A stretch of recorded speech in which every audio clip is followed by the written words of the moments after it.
Hello aspirants, how are you? I hope आपण माने समस्ते निजर जहाँ भी आंसर करिसंती ओपीएससी हेसो 2022 रो से सब को एनालिसिस करुथिबे। कारण आपण माने देखिथिबे बहुत सारा रेप्यूटेड इंस्टीट्यूट भी समस्ते आंसर छाड़ी आंसर कीज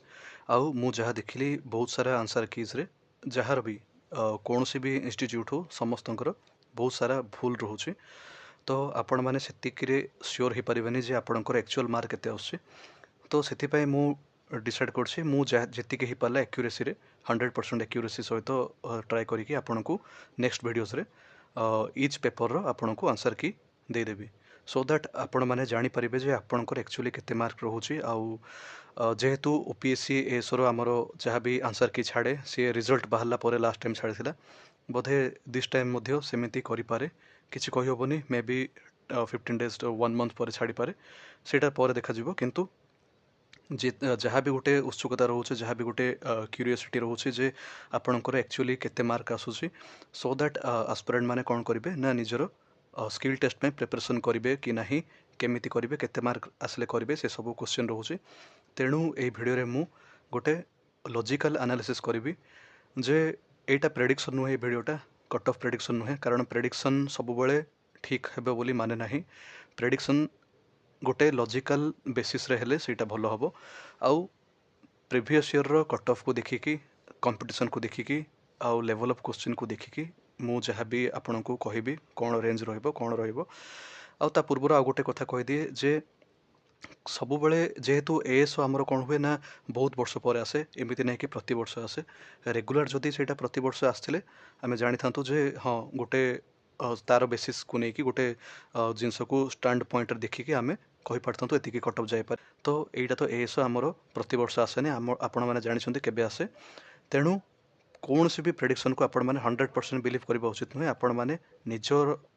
एनालिसिस करंतु मु जहाँ कहूँ गोटे लॉजिकल एनालिसिस रे कहबी जदि भी किसी भूल हुए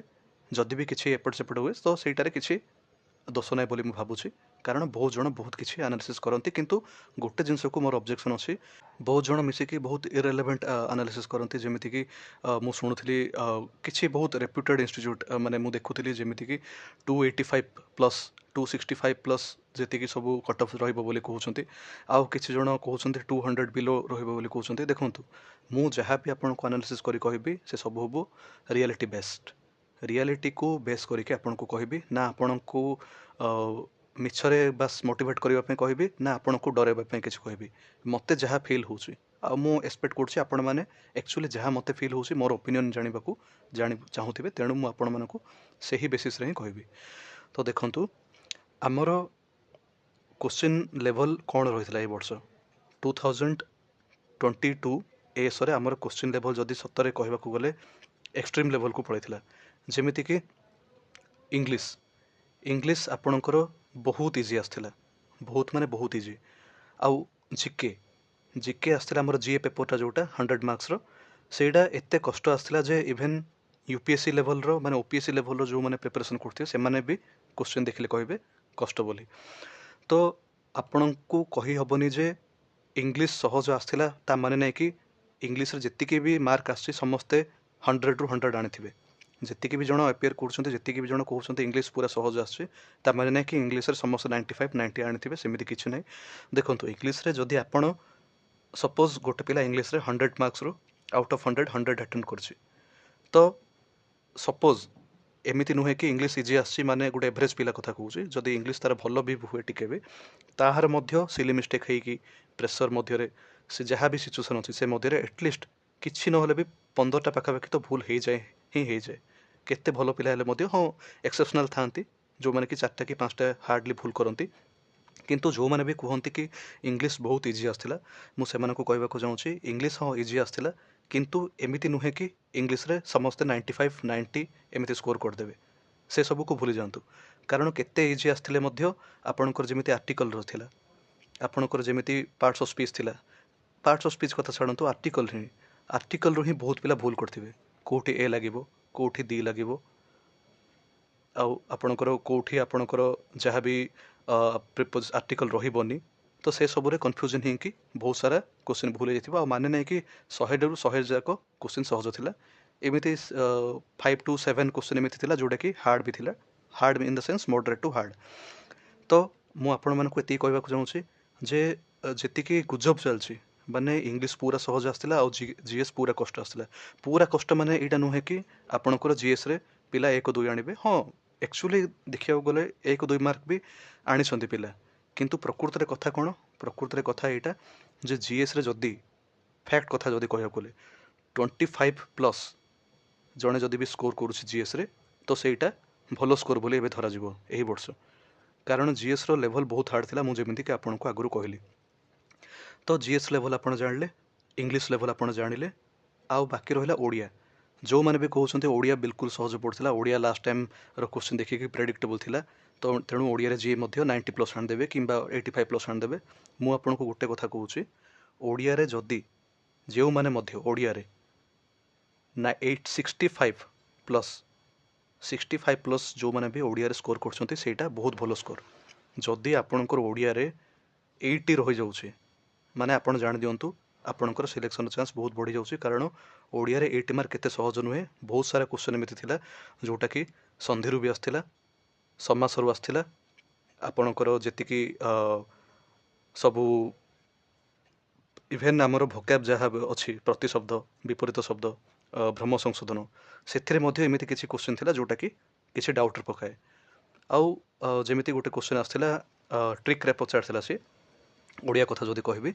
गोटे प्रतिशब्द पचारि पचारि देइथिला, से मझिरे गोटे से विपरीत पचारि देइथिला। जेमिति कि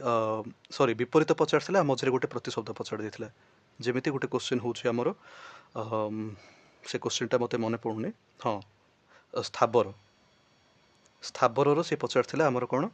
प्रतिशब्द पचार लाइन रे सब विपरीत पचार सेट सी कथा कहूँ मु, किंतु मझे पचार स्थावर प्रतिशब्द कौन हम। तो समस्त स्थावर माने समस्त जानते अपोजिट जानते, स्थावर जंगम, स्थावर अस्थावर। तो समस्त सेटा बहुत जन 99% स्थावर को अस्थावर किंबा जंगम मारिकी आसथिबे, किंतु से पचारिछि कौन स्थावर पचारिछि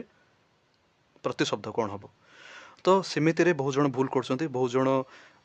बिना कैलकुलेशन करके कहते जे आमर एतिक मार्क आसो से मार्क आसो।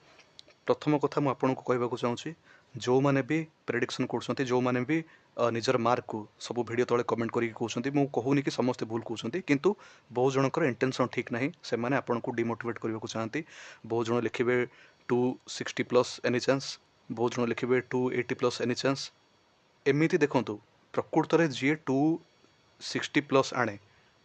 जी भी 265+ आने, किंबा जी भी एटलिस्ट 255+ आने, प्राय पिला से माने कमेंट करंतिनी। कारण से माने जानती जे तांकर एग्जाम क्लियर हो। कारण आपण एग्जाम सेंटर रे एपियर करू करू ही आपण को माइंड रे जदी 255+ आस जाउछि तो आपण को माइंड रे गोटे परसेप्शन आस जिवो जे हां मोर ए टाइम रे एसो ए वर्ष हे जिवो। तेणु आपण माने केबे भी सेही कमेंट रो मार्क देखिकी टेंशन रुहंतुनी। कारण मु लास्ट प्रीवियस जो एसो रिक्रुटमेंट हितला सेटार भी देखुतली, बहुत सारा चैनल रे बहुत जण कमेंट करथिले 290 280। तो सेटा कोन हला से सब किछि हलानी, कुआड गले से 290 280। तो सबू खाली कुहा कुहा कथा। आउ आपण माने कुहा कथा बिलीव करंतुनी। कारण जदि कुहा कथा बिलीव करेंगे, सब आगुरी कहते किसी यूट्यूब चैनल हो मु जहाँ भी मुझे शुणी इभेन पिला कहते यही वर्ष मिनिमम 3 लाख पिला अप्लाई कर 30 लाख। तो आपण मैंने जानले केते अप्लाई करथिले, टोटल अप्लाई करथिले ए वर्ष आपण को कह दूची 222022 2022 रे एतिकी टोटल पिला अप्लाई करथिले। सेथिरे रिजेक्ट होइथिले हमरो टोटल रिजेक्ट होइथिले 15,172। एतिकी पिला रिजेक्ट होइथिले 15,172 सेतिकी पिला आपणकर रिजेक्ट होइथिले। तो टोटल एपियर करथिले आपणकर माने एपियर करिया पे एलिजिबल होइथिले 2,06,000 समथिंग। सेथिरु भी प्राय 20,000 खंडे देई नथिबे एग्जाम। तो आपणकर 1,80,000 पाखापाखि पिला एग्जाम एपियर करथिबे। सेटा को धरिकी चलतु। आउ कंपिटिशन सब बड़े 180 नहीं, कंपिटिशन प्रकृत में एसरे मुझे आगुरी आपको कहते जे 5,000 पिला पढ़ुवे कि 10,000 पढ़ुवे। प्रकृत में जदि आज कहबी competition is always among 1,000 aspirants जो माने प्रकृत में सीरीयस होगी पाठ पढ़ुंट। किंतु ए वर्षर क्वेश्चन लेवल को जदि देखा कंपिटिशन से 1000 पिलांको मध्य नुहे हार्डवर्क उपर डिपेंड करनी एबे सेतिकी से क्वेश्चन लेवल को देखिले ए क्वेश्चन लेवल को देखिले कंपटीशन रहिबो 3000 पिलांको मध्य रे मिनिमम 3000 टू 4000 सभिंको रो आशा थिबो जे सेमानकर एसो हेई पारे क्वेश्चन लेवल ए वर्ष एमिति थिला सभिंको लागे जे को सेमानकर एसो क्लियर हेई पारिबो समस्ते गुटे बॉर्डर लाइन रे थिला भली लागे तो जेहेतु प्रेडिक्शन तो करहबनी केते आसीबो कोन हबो तथापि आमे गुटे लॉजिकल एनालिसिस जदी करबा तो एही वर्षर क्वेश्चन जदी आमे टफनेस को देखिबा तो इंग्लिश और जीएस परस्पर को कैंसिल कर दियंती इंग्लिश रो जहा भी लेवल थिला और जीएस रो जहा भी लेवल थिला से दुईटा परस्पर को कैंसिल कर दियंती माने गोटे जदी प्लस रे जाउची तो आ गोटे माइनस रे जाउची तो सेमिति रे जदी परस्पर को कैंसिल कर देले तो सेटा गोटे बैलेंस्ड हे गला आ मु जदी कहबी मैथ आ रीजनिंग कथा मैथ देखंतु जदि जड़े एस्पिरेंट लास्ट टाइम रो क्वेश्चन पेपर को भलसे प्रैक्टिस करके पढ़ी तो सी 100% एक्यूरेसी रे स्कोर कर पारिबो मैथ रे कारण मैथ रे चारटा क्वेश्चन एमिति अछि जोटा कि भूल अछि आउट ऑफ 50 रु माने 46 क्वेश्चन अछि जोटा कि आपण अटेम्प्ट करि पारथिबे ठीक से आंसर आनिथिबे आउ सेथिरु मध्य जदि जड़े प्रीवियस ईयर क्वेश्चन ठीक से पढ़ी के जाइछि तो मिनिमम 42 रु 44 क्वेश्चन तो मिनिमम ठीक कर ही देथिबे आउ बाकी रहिला रीजनिंग कथा रीजनिंग एज यूजुअल सत कहबा को गले लास्ट ईयर भली ही हार्ड रहितिला कारण लास्ट ईयर भी रीजनिंग रो लेवल टिके हार्ड थिला आउ मु कहबी एही वर्ष भी रीजनिंग लेवल ताठू टिके हार्ड थिला भली जहा लागुची तो मैथ रीजनिंग भी मु कहबी लास्ट ईयर भली ही तार लेवल रहितिला जदि भी मैथ रो रिपीटिंग क्वेश्चन आस्थिला पूरा पैटर्न सेम रहितिला तथापि जो माने रीजनिंग रो स्टार्ट करछंती से माने निश्चित भाव फसी जाइथिबे सॉल्व कला टाइम रे मु जस्ट आपण मानकु कहबी जदि जणे एवरेज भलो पिला माने जे भी टिके भी पढ़ी के जाइछि से एग्जाम अपियर करछि लास्ट ईयर माने 2000 हमरो 2029 सॉरी 2019 आउ 2022 जदि ए दुई वर्षर आमे परफॉर्मेंस को कंपेयर करिबा तो जणे पढ़ी के जाइथिबा पिला एवरेज भी गोटे भलो पिला सी ओडिया रे लास्ट टाइम जेहेतु किसी भी प्रेडिक्टेबल नथिला तो ओडिया रे जदि लास्ट टाइम सी 55 स्कोर करथिला तो एथरो ओडिया रे से स्कोर करबा चांस अछि 65 सेमिति जदि इंग्लिश को देखिबा इंग्लिश रे लास्ट टाइम जदि सी गोटे पिला स्कोर करे 60 55 रु 60 जदि स्कोर करे तो एथरो से निहाती भाबे 80 स्कोर कर देबो 80 रु 85 तापरे जदि देखिबा हमें मैथ रीजनिंग रे लास्ट ईयर जदि जड़े स्कोर करे 65 रु 70 दिस टाइम मध्य से ही 65 रु 70 स्कोर कला भली लगे कारण टाइम इश्यू रुहे प्रति ओडिया हो इंग्लिश हो मैथ रीजनिंग हो तीनटा जाक सब्जेक्ट रे हमरो टाइम मैनेजमेंट रो इश्यू रुहे खास करके मैथ रीजनिंग रे तेणु मैथ रीजनिंग रे मु से ही समान परफॉर्मेंस ही कंसीडर करबी तापर रहला हमरो जीएस पेपर रे जदि लास्ट टाइम जने 60 स्कोर करे 55 रु 60 जति भी स्कोर करे तेबे दिस टाइम 25 रु 30 एतिकी स्कोर करि परिबो तो आपण माने डिफरेंस देखि पड़थिबे डिफरेंस दिस ईयर रे ओडिया पई +10 हैला इंग्लिश पई +20 नियंतु मैथ रीजनिंग पई सेम रहिला किछि भी बढ़िलानी ना किछि भी कमिलानी तापरे जीएस पई 20 रु 25 मार्क 30 रु 25 मार्क माइनस हला तो -25 पकांतु तो से सब को जदि आपण माने देखिबे -25 रु -30 तो से सब को जदि आपण माने कंसीडर करिवे तो प्लस माइनस हे कि 0 हो जाउची सब कटि जाउची से टाइप रे माने मु जो हिसाब रे एनालिसिस करछि 0 आछी तो लास्ट टाइम जदि आपणकर कट ऑफ रहितला 237 last time general cut off के थिला 237 यूआर मेल रो 237 थिला तो टोटल पोस्ट थिला यूआर रो last time 188 number of post थिला कंसीडर करबा जदि भाबी नियो धरि नियो तो एटा 200 पोस्ट तो 200 पोस्ट पई हमरो 237 रहितला कट ऑफ तो वर्तमान यही वर्ष भी जदि 200 पोस्ट आस्था जनरल पाई यूआर मेल पाई तेबे कट ऑफ से ही 237 अराउंड रही था किंतु जेहेतु वर्तमान पोस्ट अधिक हो जाइए पोस्ट केते ହେଇଛି 200 ରୁ ହେଇଛି ପାଖାପାଖି 188 ବା 200 ଯାହାକୁ ନେଇଛୁ ଆମେ ତାଠୁ ଅଧିକ ହେଇଯାଇଛି 100 ମାନେ ପାଖାପାଖି 298 ମାନେ ସେଟାକୁ 300 ଧରନ୍ତୁ। ବର୍ତ୍ତମାନ ଏହି ବର୍ଷ ୟୁଆର୍ ମେଲ୍ର 300 ପୋଷ୍ଟ ଅଛି। ତ ସେହି 300 ପୋଷ୍ଟରେ ଆପଣଙ୍କର କେତେ କଟ୍ ଅଫ୍ ଯାଇପାରେ? ଅବଭିୟସଲି ଏଇଟାର 237ରୁ ଟିକେ କମିବ। ତ ଆପଣମାନେ ଦେଖିପାରୁଥିବେ ଲାଷ୍ଟ ଇୟର୍ର ଆଉ ଗୋଟେ କଥା କହୁଛି, ଲାଷ୍ଟ ଇୟର୍ ଆପଣଙ୍କର ଟପର୍କୁ ଯଦି ଦେଖିବା ତ ଲାଷ୍ଟ ଇୟର୍ର ଟପର୍ ଥିଲା 289 ମାନେ 2019 ରିକ୍ରୁଟମେଣ୍ଟରେ ଯିଏକି ଟପର୍ ଥିଲେ ଟପର୍ଙ୍କର 312 ସମଥିଙ୍ଗ ଥିଲା ବଟ୍ ମୁଁ 289କୁ ନେଉଛି। ତା ରିଜନ୍ ହେଉଛି 312 ବହୁତ ଆଗକୁ ପଳାଉଛି, ସେଇଟା ନେଗ୍ଲିଜିବଲ୍, ମାନେ ଯଦି ଟପର୍ ଆଉ 188 ର୍ୟାଙ୍କ ଭିତରେ ଡିଫରେନ୍ସ ଦେଖିବା ତ ସେଇଟା 312 ମାର୍କଟା ଟିକେ ନେଗ୍ଲିଜିବଲ୍ ହେଇଯାଉଛି, ବେଶୀ ଡିଫରେନ୍ସ ହେଇଯାଉଛି। ତ 289କୁ ଆପଣ ଧରି ଚାଲନ୍ତୁ ଟପର୍।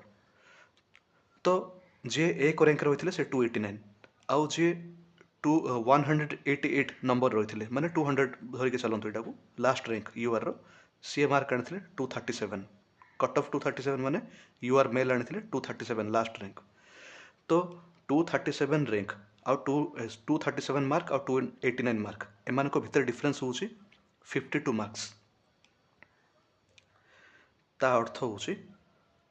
52 ମାର୍କରେ 188 ପିଲା ରହିଯାଇଥିଲେ ଲାଷ୍ଟ ଟାଇମ୍। ତ ଯଦି ରଫଲି ନେବା ଗୋଟେ ରାଉଣ୍ଡ ଫିଗର ହିସାବ ନେବା ତ 50 ମାର୍କସରେ ଆପଣ ନିଅନ୍ତୁ 200 ପିଲା। ଓକେ, ଯଦି 50 ମାର୍କରେ ରହୁଛନ୍ତି 200 ପିଲା ତା ଅର୍ଥ 200 ପିଲା ରହିଲେ 50 ମାର୍କରେ। ତ ଏ ବର୍ଷ ଟୋଟାଲ ୟୁଆର୍ ଆମର କେତେ ପୋଷ୍ଟ କେତେ ମେଲ୍ର 300, 200ରେ ରହିଛନ୍ତି 50 ମାର୍କରେ, 200 ପୋଷ୍ଟ 50 ମାର୍କ, 300 ପୋଷ୍ଟ କେତେ ହେବ 75 ମାର୍କ ଡିଫରେନ୍ସ ରହିବ। କାହା କାହା ଭିତରେ ଡିଫରେନ୍ସ? ଟପର୍ ଆଉ ଲାଷ୍ଟ ୟୁଆର୍ର ଯିଏ ଲାଷ୍ଟ ମେଲ୍ ଅଛି ତାଙ୍କ ଭିତରେ ଆରାଉଣ୍ଡ 75 ମାର୍କ ଡିଫରେନ୍ସ ରହିବ। ତ ଯଦି ଏହି ବର୍ଷ ଟପର୍ ଆମର ଆଣନ୍ତି 295 ଧରି ନିଅନ୍ତୁ, ଟୋଟାଲ ମାର୍କ ଆଣେ 295 ଟପର୍, ଅଧିକ ମୋତେ ଲାଗୁନି ବିଲକୁଲ 295 ଟପର୍ ଯଦି ମାର୍କ ଆଣନ୍ତି ତ ୟୁଆର୍ ମେଲ୍ ଯେଉଁ ଲାଷ୍ଟ ର୍ୟାଙ୍କଟା ମାନେ 298 ପୋଷ୍ଟ ବାଲା ର୍ୟାଙ୍କଟା ସିଏ ରହିବ, ଯେଉଁ ଲାଷ୍ଟ ର୍ୟାଙ୍କ ସିଏ 75 ମାର୍କ ଡିଫରେନ୍ସ। ତ 295 ମାନେ 75 କରନ୍ତୁ କେତେ ହେଉଛି 220। ତ 220 ଆପଣଙ୍କର ମାର୍କଟା ଯାଉଛି ଲାଷ୍ଟକୁ। କିନ୍ତୁ ଯେହେତୁ ଦିସ୍ ଇୟର୍ କ'ଣ ହେଇଛି ନା କମ୍ପିଟିସନ୍ ବଢ଼ିଛି, ଠିକ୍ ଅଛି ସେଇଟା ଗୋଟେ ଫ୍ୟାକ୍ଟର ନିଅନ୍ତୁ, କମ୍ପିଟିସନ୍ ବଢ଼ିଛି ଆଉ ଆମେ ଯେତିକି ବହୁତ କମେଇ ଦେଇଛୁ, ବହୁତ ବଢ଼େଇ ଦେଇଛୁ, ଯାହା ବି ଆପଣ କଟାକଟି କରିକି ଲାଷ୍ଟକୁ ସେଫ୍ ହିସାବରେ ଯଦି ଦେଖିବେ ତ 230 ଏଇଟା ହେଉଛି ୟୁଆର୍ ମେଲ୍ 230। ଯଦି ଜଣେ ୟୁଆର୍ ମେଲ୍ 230 ପ୍ଲସ୍ ସ୍କୋର କରିଛନ୍ତି ତ ସେ ନିହାତି ଭାବେ ସ୍କିଲ୍ ଟେଷ୍ଟ ପାଇଁ ପ୍ରିପେୟାର କରନ୍ତୁ, ଆଉ କିଛି ଭାବନ୍ତୁନି। ଆଉ ନେକ୍ସଟ ଲାଷ୍ଟକୁ ମୁଁ ଆଉ ଗୋଟେ କଥା କହିବି, ବର୍ତ୍ତମାନ ଆପଣଙ୍କୁ କହିଦେଉଛି ସେଫ୍ ସ୍କୋର, ମୁଁ କଟ୍ ଅଫ୍ କଥା କହୁନି, ଆପଣଙ୍କୁ ସେଫ୍ ସ୍କୋର କଥା କହୁଛି। କେଉଁମାନେ ସ୍କିଲ୍ ଟେଷ୍ଟ ପାଇଁ ପ୍ରିପେୟାର କରିବା ଉଚିତ ମୁଁ ଆପଣଙ୍କୁ ପୁଣି ଥରେ ଗୋଟେ ରଫଲି କହିଦେଉଛି। ଯେମିତି 230 ପ୍ଲସ୍ କହିଲି ସେମାନେ ନିଶ୍ଚିତ ଭାବେ ସ୍କିଲ୍ ଟେଷ୍ଟ ପାଇଁ ପ୍ରିପେୟାର କରନ୍ତୁ, ତା ବୋଲି ନାହିଁ କି 220 ପ୍ଲସ୍ ଯଦି ମେଲ୍ ୟୁଆର୍ ମେଲ୍ ଯଦି 220 ପ୍ଲସ୍ ଯାଇଛି, 220ରୁ 230 ଭିତରେ ବି ଯଦି ଅଛି ଆପଣଙ୍କର ତ ଆପଣମାନେ ନିଶ୍ଚିତ ଭାବେ ପ୍ରିପେୟାର କରନ୍ତୁ। 230 ପ୍ଲସ୍ ମୋତେ ଲାଗୁଛି ଦିସ୍ ଇୟର୍ ସେଫ୍। ତ ସେହି ହିସାବରେ ଯଦି ଆମେ ଫିମେଲ୍ ମାନଙ୍କର ବି ଦେଖିବା ତ ଆପଣ ଯଦି ୟୁଆର୍ ଫିମେଲ୍, ଯେମିତି ମୁଁ ୟୁଆର୍ କଥା କହିଲି, ୟୁଆର୍ ମେଲ୍ରେ 230 ପ୍ଲସ୍ ପୁରା ସେଫ୍, 220ରୁ 230 ପ୍ଲସ୍ ଯଦି ଆସିଛି ତ ଆପଣ ନିହାତି ଭାବେ ସ୍କିଲ୍ ଟେଷ୍ଟ ପାଇଁ ପ୍ରିପେୟାର କରନ୍ତୁ। ଫିମେଲ୍ର ୟୁଆର୍ ଫିମେଲ୍ ଯଦି ଆପଣଙ୍କର 210ରୁ ପ୍ଲସ୍ ଆସିଛି ତ ଆପଣମାନେ ମଧ୍ୟ ସ୍କିଲ୍ ଟେଷ୍ଟ ପାଇଁ ଆରାମସେ ପ୍ରିପେୟାର କରନ୍ତୁ। ତାପରେ ଦେଖିବା ଆମର ସେ ହିସାବରେ ଓବିସି କ୍ୟାଟେଗୋରୀ। ଓବିସି କ୍ୟାଟେଗୋରୀରେ ଓବିସି ଯଦି ମେଲ୍ ଦେଖିବା ଆମେ, ଓବିସି ମେଲ୍ ଲାଷ୍ଟ ଇୟର୍ଠୁ ବୋଧେ ଏ ବର୍ଷ କମ୍ ଆସିଛି ଟିକେ ପୋଷ୍ଟ ମେଲ୍ର, ତ ଆପଣ ଧରିକି ଚାଲନ୍ତୁ ସେଇ 215ରୁ ପ୍ଲସ୍ ଯଦି ଆସିଛି ମେଲ୍ ତ ଆପଣମାନେ ନିହାତି ଭାବେ ସ୍କିଲ୍ ଟେଷ୍ଟ ପାଇଁ ପ୍ରିପେୟାର କରନ୍ତୁ। ଆଉ ଓବିସି ଇଭେନ୍ 210 ବି ଯଦି ପ୍ଲସ୍ ଆସିଛି ତାହେଲେ ବି ଆଶା ଛାଡ଼ିବାର ନାହିଁ, ଆପଣ ପ୍ରିପେୟାର କରନ୍ତୁ। ଆଉ ଓବିସି ଫିମେଲ୍ ଏସିବିସି ଯେଉଁ ଫିମେଲ୍ ଅଛନ୍ତି ସେମାନଙ୍କର ବି ଯଦି 200 ପ୍ଲସ୍ ଆସିଛି आउ किंबा 195 प्लस भी जदि आसी आपण मैंने निहाती भाव प्रिपेयर करूँ स्किल टेस्ट तापर रहा आमर एससी और एसटी एससी कैटेगरी रे जदि आपणकर एससी कैटेगरी अच्छी एससी कैटेगरी रे जदि आपण मेल अच्छा एनीथिंग मोर देन 180 प्लस आपण मैंने निहाती प्रिपेयर करूँ मेल और फीमेल जदि आपणकर 175 बा 170 प्लस जदि रोचे आपण मैंने प्रिपेयर करूँ स्किल टेस्ट सेमिति आपणकर रहा एसटी एसटी रे जदि आपणकर से 160 प्लस जदि जाऊँगी आपणकर एसटी रे 165 मेल 165 प्लस जदि रखुंट तो आपण मैंने स्किल टेस्ट में प्रिपेयर करूँ और एसटी फीमेल जदि 160 प्लस स्कोर कर तो आपण मैंने स्किल टेस्ट में आराम से प्रिपेयर करूँ कारण किसी भी कहीहबनी जहाँ मुझे भावुँ गोटे रफली आपन को आइडिया देली जे जदि एतिकी मार्क भी आपड़ सिक्योर कर तो आपण मैंने निहाती स्किल टेस्ट में प्रिपेयर करवा उचित आउ मु सब आगुरी कहीदे जे प्रेडिक्शन नहीं एक्जाक्ट प्रेडिक्शन बोली मु कहूनी केतिके मते फील होची सेफ बोली सेटा मु आपन को कहली तो सभींकर चांस थिला भली अछि एथर समस्ते ऑप्टिमिस्टिक रुहंतु आशावादी रुहंतु आउ आपण मैंने बेसी किसी भी नेगेटिव भाविबा उचित नुहे गोटे बहुत इंपोर्टेंट कथा कहबी जे आपण मैंने वर्तमान ठू केही मध्य होछु हो जेते पर्यंत आपण मानकर फाइनल मेरिट लिस्ट रे नेम आसीनी फाइनल मेरिट लिस्ट रे जेते पर्यंत आपणकर नेम आसीनी सेते पर्यंत आपण माने नेक्स्ट एग्जाम पे आपणकर जहाँ भी टार्गेट अछि सेटा को पूरण करिबारे लागि जांतु कारण किछि मध्य कहबनी अन्य मानक कथा सुनिके आपण जदि रहि जिवे तो आपण माने निजे पछतैबे आउ जदि भी आपण माने किछि कंप्यूटर रो गोटे काम करंतु कंप्यूटर स्किल टेस्ट जदि जणे चाहे तो 7 दिन रे मध्य 7 ରୁ 10 दिन रे मध्य जणे शिखि पारिबो आउ आपणकर स्किल टेस्ट पय जो मेरिट लिस्ट आसे सेटार एटलिस्ट 2 वीक्स सी दिए टाइम स्किल टेस्ट में प्रिपेयर होगा कि जहाँ भी आप स्किल टेस्ट में निजे जब प्रिपेयर ही ना तो 2 वीक्स एटलिस्ट टाइम अच्छे आउ जदि जड़े पूरा जान लगे लगे जाए तो 5 दिन कौन 4 दिन भी शिखी पारे 5 ରୁ 10 दिन हार्डली लगे तो आपण पाखे से टेंशन हबार नहीं आउ जदि भी आप भावुं आपड़ से दिन में करें तो बर्तमान ठू जदि आपण मैंने अन्य एग्जाम पे प्रिपेयर करूँ तो ता सहित एटलिस्ट हाफ एन आवर दिंतु यूट्यूब रू चेक करूँ यूट्यूब रू शिखु था हाफ एन आवर आप निजक टाइम देकी 30 मिनट बस टाइम देकी यही जो 2 मास अच्छी आहरी बहुत टाइम अच्छी 2 मास पर रिजल्ट आसबार अच्छी मुझे जहाँ भावुँ तो आपण मैंने निजर प्रिपरेशन को स्ट्रंग करूँ कारण जदि कंप्यूटर नॉलेज भी केबे भी बेकार जीवनी आपण मैंने गेन ही करेंगे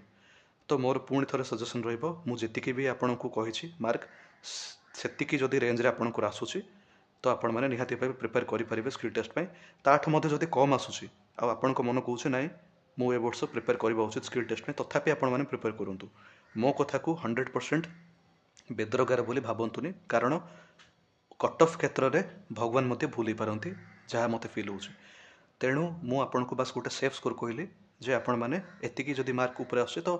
बिंदास प्रिपेयर करेंगे स्किल टेस्ट में तथापि ताठू जदि कमुची तो सेटा आपण निजर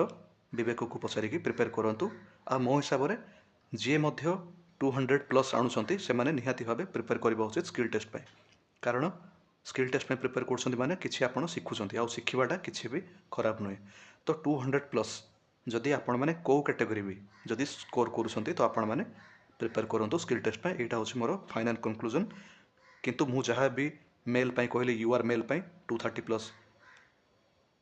यू आर फीमेल पाई 220 प्लस 215 प्लस भी हो पारे तो सेमिति एक्जाक्टली किसी कहीहबनी आगु जहाँ कहले आपण मैंने से कनसीडर करूँ पुणी थे कह 200 प्लस जदि आपंकर दिस ईयर आसूसी तो आपण मैंने निहाती भाव स्किल टेस्ट में प्रिपेयर करवा उचित कारण 230 कट ऑफ जीव बोली भाविकी जाइए जदि सेटा ही 205 हो गला तो आपण मैंने पर आसिकी जो मैंने भी एनालिसिस करते कट ऑफ से ही दोष देवे तेणु मुझे एगेन कहूँ आपण मैंने निजर भविष्य से निजक स्ट्रंग करने को चाहतु आउ स्किल टेस्ट शिखिदे स्किल टेस्ट में प्रिपेयर होगले कौन खराब नहीं जदि दिन को 30 मिनट भी टाइम दिंतु किसी खास क्षति हेनी पुणी लाभ ही हम तो मु नेक्स्ट वीडियो रे आपण मानक पई एक्जाक्ट आमर जी आंसर की जहाँ रोचे ओडिया रो इंग्लिश रो जीएस रो आउ मैथ रिजनिंग रो से सब को आने को चेष्टा करी जोटा कि 100% एक्यूरेसी प्राय रहिबो कारण बहुत सारा इंस्टीट्यूट रे मुझे आपको कहली रेप्यूटेड इंस्टीट्यूट ग्रुप वर्क करके मध्य से माने भूल भाल आंसर सब दौरान कारण आजिकल सबुआड़े चलती कंपिटिशन जिते सब चारिआडे चलती कंपिटिशन किए केते फास्ट रे आमर किए केते शीघ्र मार्क आंसर की छाड़देव से ही बाहाना कौन करती ना 40% माने 10% आंसर पाखापाखि भूल रही जाए से आंसर की रे तो यहाँ कम्पिटिटिव रे जेबे भी कंपिटिशन आसे से सक्सेस हुए ना कम्पिटिटिव ना रे कंपिटिशन अच्छी बट कम्पिटिटिव रे सब आपण को कंपोज होगी रहा पड़े तो जी जिते कंपोज होगी रुहे सी से सक्सेस हुए तेणु मु आपण मानी निहाती भावे आंसर की आनी एक्यूरेट आंसर की आनी बहुत टाइम अच्छी 2 मास टाइम अच्छे आपण मैंने निजर अन्य एग्जाम पे प्रिपरेशन करूँ तो टिल देन धन्यवाद।